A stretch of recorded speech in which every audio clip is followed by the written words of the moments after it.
Ladies and gentlemen, welcome back to the FIDE World Chess Championship 2021. It is game number 5, and the score is tied 2-2 after the players have made 4 draws in the opening games, and I have not turned on my overhead lamp today, so I could get this beautiful, natural lighting on the good side of my face. It's Jan's third attempt at playing with the white pieces. The first 2 times he has played e4, and this game he does not deviate, and I'm still waiting to see if this is the strategy for the entire match, or if this is just him trying to chip away at Magnus's Spanish for now. We have e5, so not shocking if it ain't broke, don't fix it. And we have another Spanish. So it looks like the strategy in the first 3 games is go directly into the Ruy Lopez and try to find something against Magnus's martial invitation. He is inviting Jan to kind of the starting ceremony of the martial ritual, and it is not happening. Bishop e7, rook e1, b5, all seen before, the main line being c3 and black responding with the move d5. Jan tried the anti-martial with h3 and got knight a5, so the reason he hasn't gone back to it, Fabiano and Anish Giri, I've heard hypothesizing, I think more Fabiano than Anish, although maybe Anish has said it as well, hypothesizing the fact that he hasn't gone for h3 because his team needs a little bit more time to figure out knight a5, right? So he plays a4 for a second game in a row. Now, we had bishop to b7 earlier. We have the very committal b4 main line. But in this game, Magnus plays a move that is hardly popular at all. I mean, like, at all. You put this into any engine, it immediately starts going, ew, stop, don't poke me with that. Rook b8. That's what she said, by the way. Rook b8. So rook b8 is definitely a peculiar move.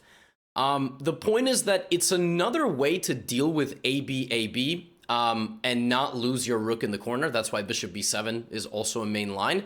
It is a scarcely played move at a high level. So Magnus is following the strategy with the black pieces of going into the martial and basically finding wrinkles. Now, if you look at rook b8 in the database, white wins like 70% of the time. So obviously Magnus is like, not so fast.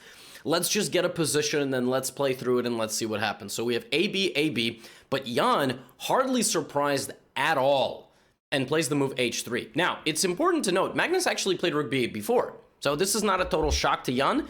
Magnus played rook b8 in the World Cup earlier this year against Duda. This is how chess works. You see that a guy played something, so you prepare it. That game, Duda played c3. Now, what do we know about c3? Since black hasn't moved the d-pawn yet, we get a martial. So actually, we get a modified martial, and this was the game between Duda and Magnus. And actually, Magnus got his bishop d6, queen h4, which is all the martial is about. Put his queen, on h3, and the players had a game where black is down a pawn with very active intentions. And despite the slight modification of the queen side with AB and white having control of the A file, that game ended in a very long draw, but Duda was pressuring. So this game doesn't take that turn at all. Instead, we get A takes B5, AB5, and H3. H3 played rather quickly, does not commit to C3 yet, and now Magnus goes for a thing. So it's clear that Jan is very well prepared. So for another game in a row, whether with white or with black, we're actually seeing that Jan is extremely well prepared, not overly excited, not overly committal. Just showing really good kind of form. And even though that first game was kind of a weird one and Magnus sort of started off aggressive with the black pieces, Jan's prep is no joke. And so Magnus thinks for a bit and plays the move d6. So now you're happy because you've kind of gotten a martial guy to commit to not playing the martial. He has no moves that are really useful yet. He still will play d5 if you allow it. Now white has the strategy of c3 and d4. This is the common way of expanding in this position. So Jan begins with c3. You might ask, why not just play d4 straight up? That is because, for example, let's say black even starts with the more forcing knight takes, because if pawn takes, maybe white doesn't have to. Take, ed, and queen d4. That runs directly into black's expansion strategy of c5. You really should not be making so many exchanges when 4 of your 6 pieces are on the back rank, because, now here comes c4, your bishop goes to jail, which in society might not be the worst thing in the world, considering some of the stuff bishops have done. But in the chess game, you really don't want that. So, c3. Now, c3, since you can't play d5, this is the whole point of rook to b8. The second you see c3, you will immediately activate pawn to b4. right? Because you're trying to activate your rook on the b file, so you go for that pawn break. So everything makes sense. Rook b8 is not the most commonly played move, but I'm trying to explain it to you why it's even played in the first place. Like, why would Magnus go for something where white wins 75% of the time? Well, because it was never played by Magnus Carlsen. You see, that's the difference. You look at the database and you go, wow, 75% score among humans, not among alien species. You know, if Magnus plays all these lines at 70%, that score is going to go very quickly down a lot, unless you put him up against a Jan or a Fabi or an Anish. Then there's going to be more draws. Maybe white will win some of the time, right? So it's different when the super GMs go into territory, right? And here Jan played a very surprising move, but the best move, a move that's not very popular, the move d3. Now we are totally off the beaten path. We're already in a territory after rook b8 that hasn't been explored, but now that Jan makes a move that's actually waiting to play d4, it's a bit more patient of a move. We're almost in like 5 games ever played, even online. I mean, I even checked the computer database, which is available for download at many websites. You can Google it. There's like 1.5 million games in that database. No engines even have played like this. Magnus takes. And now, again, because he's kind of passive here, and if he waits too long, white will play d4, Magnus plays d5. This is like a typical martial move. So you've made black spend 2 tempi on the typical move that he wants to play. What's interesting is that if you take on d5 now, it's not the martial game that Magnus is going to get. Like, let's say white just does the whole thing. It's not c6. Black now has the option to play this, and white is almost worse in this position. Like, if white doesn't take on d5 and just give black the bishop pair, like let's say white plays d4, just a natural expanding move. There is this dynamite strike on c3. The bishop here, and the queen is hit, so black wins the pawn back, and the bishop pair, and white is left with this. So, actually, this is an extremely dangerous position for white. The rook is just a pure target, and because black has opened up all these lines, it's very common, like being up a pawn, but all the lines belong to your opponent, so it's not very good. That's why you can't take, and instead Jan plays knight d2. We have takes, and we have takes, and we have a totally symmetrical pawn structure. So we have E, C, F, G, H. Everything else on the queen side is sort of up for grabs. The inherent imbalance in the position is the fact that white has H3. There is no H6. It'll come in about a second. And really, where these 4 pieces are going to dance around in the position. Oops, I highlighted the wrong piece. The minor pieces, the knights and the bishops. It's going to be a battle of minor pieces. Who can optimize their forces better? That's what it's going to come down to, and who can win the battle of the color complexes better than the other, because the rooks kind of negate one another. I mean, they're going to be, you know, they're both going to be very, very useful. So Magnus here plays bishop d6. This just shows you the level of play at 2800 level chess. You leave like a 2200 and below maybe. I mean, I'm not sure an IM would play this, but you know, I'm not an e4, e5 player. But you leave most masters and below in a position like this. Like bishop d6 is a high-level move. I mean, it just looks completely, utterly useless. But the point is that you need to support your center. Like bishop c5 visually looks striking, you know, but you need to support your center so you can reroute your bad piece over here. The point is that the knight is actually really bad because of the c3 pawn. The knight is being controlled completely. It has no movement forward at all over here. So you would reroute it to this side, and because you know this knight is most likely going to be rerouted to g3 as well. It might go to c4 and e3, right? Or c4 and take the bishop or something. So once we see queen c2, we still don't fully know what's going on, and Jan is still in his prep. I mean, Jan played queen c2 in like 5 minutes. Everything he had played prior was instant. So Jan is like fully aware of how to play this position. Magnus, meanwhile, is thinking. Magnus at this point down 20, 30 minutes on the clock. Like, he is taking a long time to figure out this position. He does play h6 now, not committing these 2 pieces yet, seeing where this knight is going to go. Once Jan commits to knight f1, there is knight e7. Jan could have gone to c4 to get the bishop. Had he gone to c4, Magnus most likely would have given up the bishop. Because, like I said earlier, I mean, bishop c5 looks visually solid. In this case, it simply gives away a pawn. And, yeah, I mean, if you play queen e7, I'm just going to take and play bishop a3. I mean, your position's going to be pretty bad. I also can play knight e3 and knight d5. or knight f5, like put 2 knights on the f5 square. Just a friendly reminder, the f5 square in e4, e5 positions of the Ruy Lopez, knight f5, yeah, that's kind of White's $1 million square. So knight c4, maybe we would have gotten bishop e6. There's actually one very interesting line I would like to show you. Sometimes people complain that my recaps feel rushed, and I'm not talking about the middle game strategy enough, which I find to be hilarious because I'm showing you just, I mean, honestly, so many different things that can happen. And I've spent hours before the recap watching all 3 or 4 live commentaries to get the feedback from the Super GMs. I feel like the complaints are mildly unfounded. Anyway, rook to a6 is an interesting strategy here to kind of pressure all the pieces on kind of the 6th rank. And White can completely crowd the A file against rook a8 ideas of simplifying with queen a4. But then out of nowhere comes this. And you just maximize your pressure, and dynamite strikes on h3. Oopsies.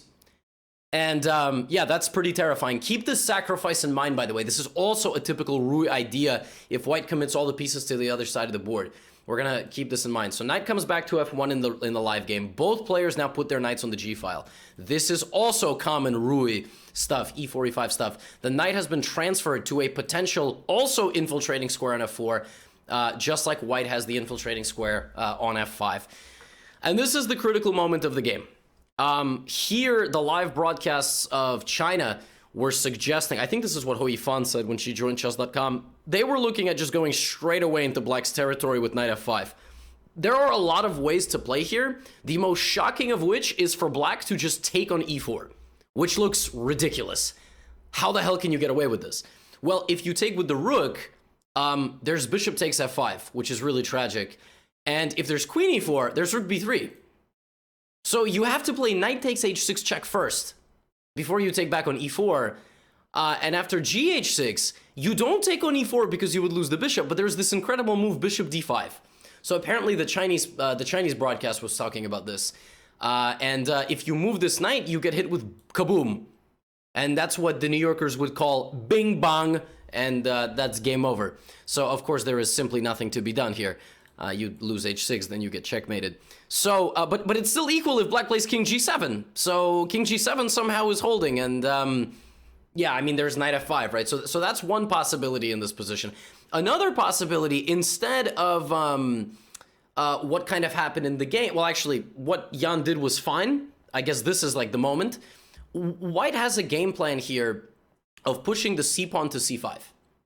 This is like the most critical moment of this entire game. Will Jan Nepomniachtchi play the move c4?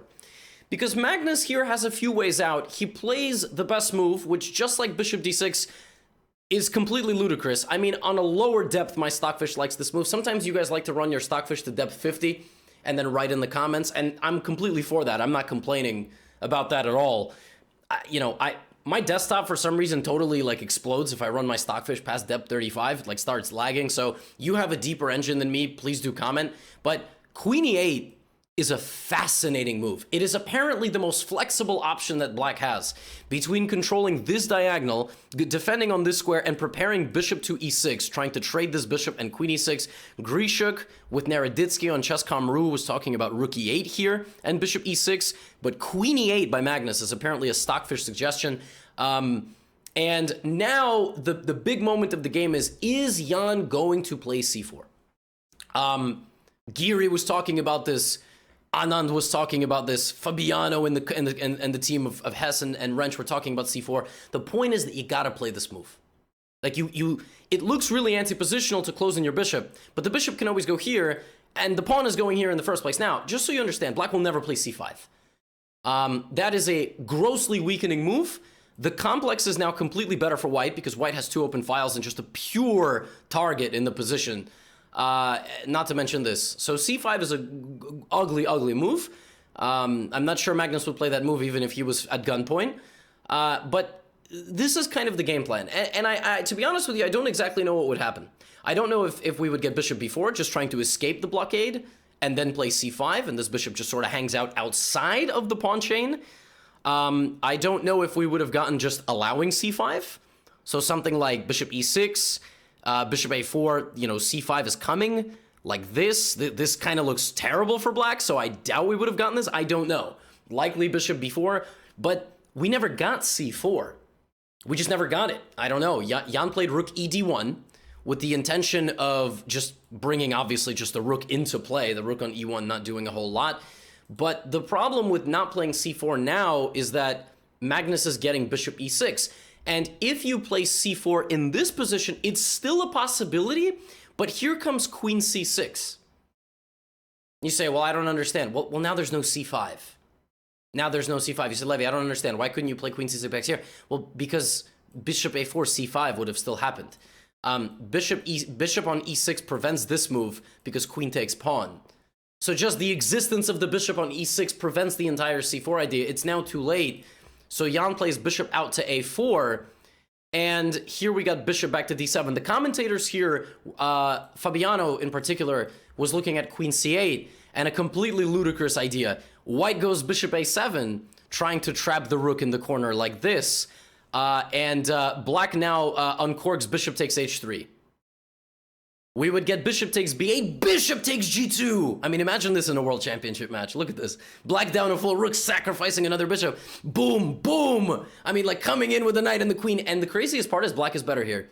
After rook takes b8, despite Jan being up 3 points of material, it's actually black playing for a win. It's insane. Completely insane, because the king is so weak. Like, if you play rook b1, I mean, think about this. Like, you've traded everything. I'm still here.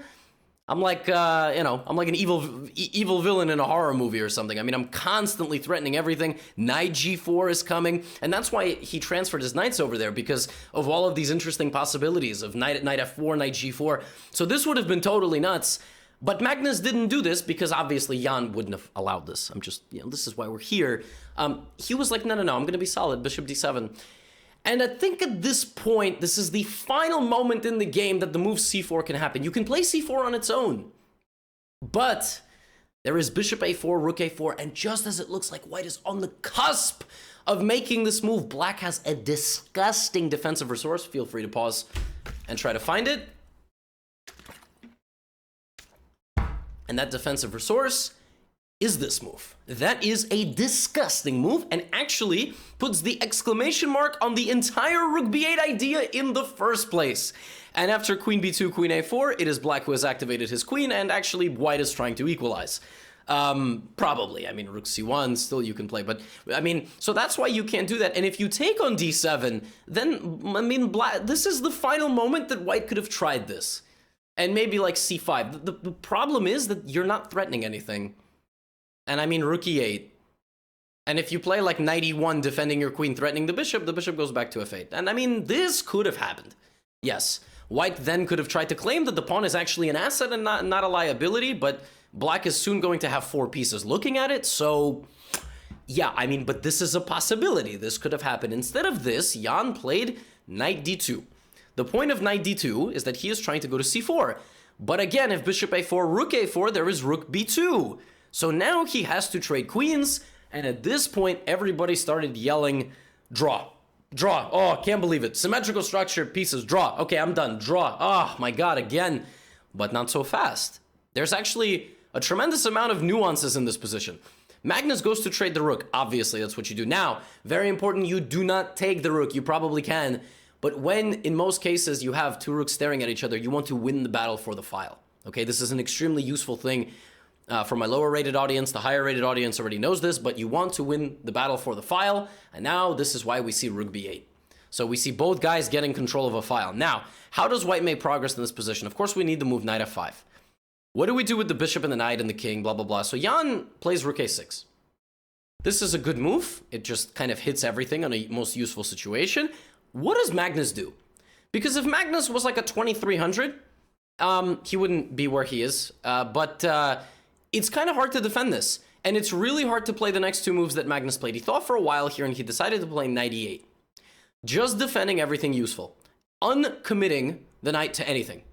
Anticipating the movement of knight f5, where this knight defends all kind of infiltration spots. Jan now plays king to f1, because you just need the king in the endgame. I mean, it's just always good that the king won't be forced out here. And now Magnus did this. Now, again, any 2300 does this. You're like, are you like trying to fulfill some chess.com quest to put all important pieces on the back rank for like a diamond membership? Like, I don't understand. What is the point? Well, Magnus thinks that when the knight comes to f5, the knight on e6 is going to be a nice counterbalance, nice yin-yang to that knight, where that knight controls just the same amount of squares, still defends everything, and Magnus needs to find a defensive setup. Notice he is not committing any pawn moves. He's not in general a fan of overcommitting like pawns in any situation. Jan here can play king e2 and knight c4, but he plays a very natural continuation, which is knight f5. The problem is that if Jan goes for the bishop, which is black's ugliest piece, cd, now the structure is all together. Like, this pawn is a loner right now, but you will just help black. Sometimes black will take with the knight, and Magnus will know when the difference exists. So knight to e6, kind of fulfilling the journey of the knight, and now Jan plays knight c4, which also looks extremely natural. This is the most interesting moment of this entire game, in my opinion. I've said that a few times, this endgame. Here, Magnus plays a move that is shocking to the untrained eye. He moves his rook into a passive state, just like the knight on e8. You know why? Because he's going like this. He's going full, is it an armadillo that does that? That rolls up into a ball? I really hope it's an armadillo. If not, please correct me in the comments. You guys know everything. Everything from chess to zoology. So rook d8 is just full-on cocoon defense. Come and get me. Maximize your position. So at this point, Anish was very openly discussing that, and so was Fabiano, that black's game plan is h5. Black must not surrender the control of the king side to white. White fully expanding, or g4, h4, g5 pushing forward. Both of them were just like, black is going to play h5. Now, if white plays the move g4 here, black is going to play knight g5. And this is a little too committal, and if you trade this, this is just not what you want. I mean, you're not going to win this. Black is really solid. You need to have pawn moves if you want to move forward. They were just non-stop saying h5. And then Magnus, after Jan played just f3, f3 is a good move because e4 is always protected. If you don't play f3, there are positions, not this one. Okay, well, I'm like slipping all over the place. Just so you understand, like, that's hanging, which is why you would play f3. You just don't want to get hit with any sort of like jumps which attack this, which is why f3 is just a useful move. But this is what Anish said about Magnus's move f6. He said, if I saw a player play this and I didn't know it was Magnus, I would say that he's a noob, because now white can play g4, h4, h5. But he said that because Magnus played it, he's now, you know, he's believing more, and Magnus understands something a bit deeper than committing the pawn move to h5. And Stockfish thinks this is the best move. So there are so many deep nuances, even in the most unpleasant of endgames. You know, apparently after h5, Jan can take and torture Magnus with something like this, where black is just reduced to purely passive play, and even though they can be solid and everything is protected, it's only white playing it for an advantage, right? So, yeah, it's just interesting that how different of the wavelength it is. So now g4 and king f7, still not committing anything. Now h4. And Magnus just calmly moves the bishop back to f8. He's like bringing the bishop back to f8, like, okay, Jan, I'm ready to set up the pieces for game number 6. It's a draw, please, bishop f8. I've held the position. And now king e2, it's Jan continuously trying to improve. But here is knight d6. Finally, that poor knight has been activated, and it's time for Jan to make a very difficult decision of trading pieces. He's not going to trade this really good knight. He could go back, but this is not anything, so he decides to take. Very important, now you actually take with the bishop that you just removed. If you try to fix your structure, there is this, and then there's always this, and sometimes rook a7. I mean, you're just going to get tortured forever. I will play h5, then I will bring my king. Your bishop is horrible. This is too passive. Magnus doesn't do this. Instead, he plays bishop d6, offering up the bishop for the really nice knight on f5. And Magnus gave Jan everything he wanted. He gave Jan everything that he would want with pawn play, and just went back, and it's a dead draw. Magnus understood the entire defensive schematic of the position that he needed to play, which is why a few moves later, after some attempts at trading rooks, the players repeated after the 40th move when they got their extra time, and the game ended yet again in a draw. A very tense draw. This is the best position that Jan had throughout the match. Had Jan committed to playing the move c4 instead of rook ed1, the move on move 20, c4, going for it, the game could have taken a much more fiery approach. It would have been a bit more texture, maybe a bit more life, but that's the margin of error. 43 moves, and one move different on the 20th move could have led to a different position. Magnus spent a lot of time today. I saw a lot of stuff on Twitter that was like, he is not in form. This is not the world champion we're used to seeing. Why don't we give some damn credit to Nepomniachtchi, who is like really come to fight? Now, admittedly, Magnus is taking some potentially unnecessary risk by playing moves like Rook b8 and landing himself into situations that Jan is quite familiar with, but Jan had some good opportunities today to really press, and he did, but the GOAT defended the best that he could, and he held the draw. Tomorrow is another rest day, folks. Let me know if you want Guess the Elo or How to Lose at Chess content. Yeah, thank you if you've made it 25 minutes into these recaps. As always, I just want to show support to people who are positive first. I know I pin hate comments, but that's mostly for engagement. You guys are amazing. Honestly, all these videos, almost 500,000 views on every single one.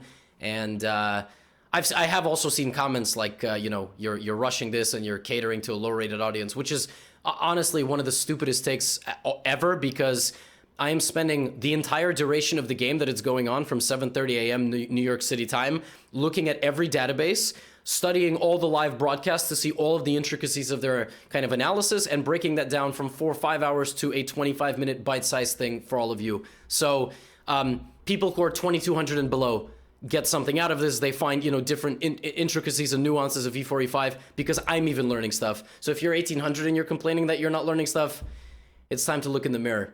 Peace out, y'all. I'll see you for game number 6. Get out of here.